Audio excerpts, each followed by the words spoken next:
Hello everyone, I'm Chief John Dee Delormier, Gaming Portfolio Chief for the Mohawk Council of Kahnawake, and today on MCK Answers Back, I'd like to actually respond to some statements made in the article entitled The Games We Play, published in the November 25th issue of the Eastern Door. Within this article, the Eastern Door gives the impression that there is a need to blame someone for the lack of favorable regulation in support of Peter Paul's private lottery.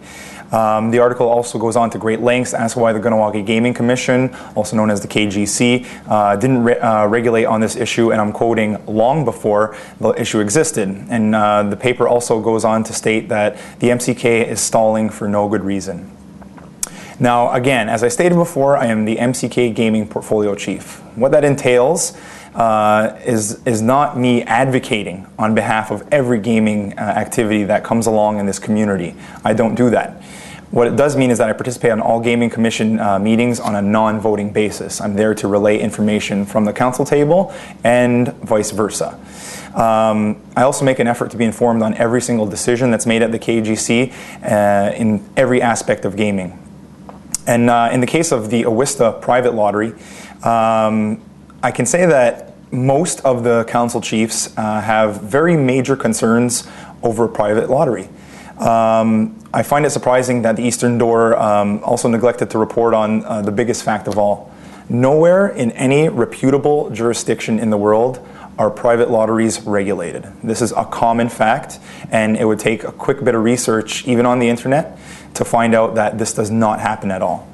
I find that the Eastern Door choosing to leave this relevant information out of the article so that the community could digest it does the community a disservice, because they don't have the tools to look at both sides of the issue and figure out what their opinion should be. It's slanted.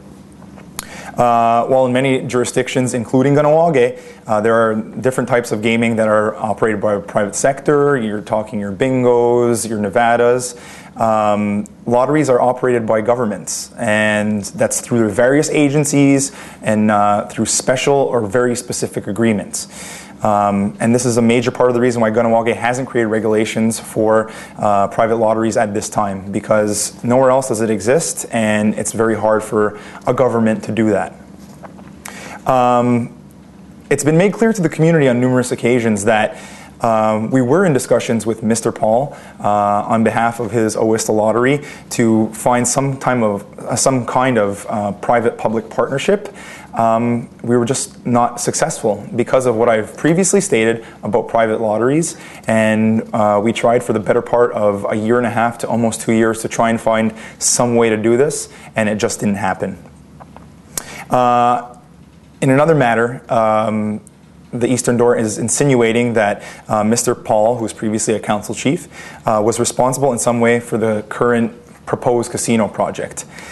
I'm going to set the record straight here, and I'm going to quote directly from a letter to the editor that I'm sending to the Eastern Door, so bear with me here.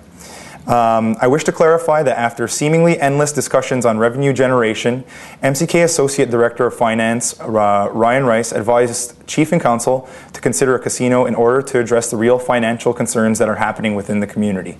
Mr. Rice, who was an active participant in these meetings, raised the topic this past spring after all other viable avenues were exhausted. Chief and Council shared some of these concerns and agreed to begin the research phase. We have been and will continue to be completely transparent every step of the way. This is a relatively new issue. The talk of casino has happened since 2003, and as well as the one in 94, excuse me. So that insinuation that Mr. Paul kickstarted the casino venture while he was on council is completely false. I would like to give the Eastern Door some credit, though. They have suggested that any future forays into gaming regulation should go through the community decision-making process, the CDMP. I am a supporter of that, and I think that's a great idea coming from the Eastern Door. At the time, though, Council, and I have to be very clear on this, sets public policy, and the Gaming Commission does regulation. This is something that the Eastern Door is not getting. So in the matter of private lotteries, the Mohawk Council of Kahnawake has said, we feel that as a matter of public policy, we will not regulate this type of gaming. Therefore, the Gaming Commission will not regulate it. For example, in the past, as poker houses were popping up, and there were more than the 3 operating right now. The Mohawk Council of Kahnawake at the time said, this is a matter of public policy. This needs to be regulated. The Gaming Commission took that statement and regulated. We never told them how to regulate. And to this day, we still don't tell them how to regulate the poker houses. It was a concern in the community, and that was the what. The Gaming Commission takes care of the how. So that needs to be made clear. So hopefully, after some community members have read the November 25th edition of the Eastern Door and the article entitled The Games We Play, and have now seen this, they have a better picture of the gaming landscape in the community, especially when it comes down to private lotteries and the proposed casino project. If you want any further information, please do not hesitate to contact myself or our political press attaché, Joe Delarone, here at the main office of the MCK, 450-632-7500. Thanks, and I hope this clarifies things.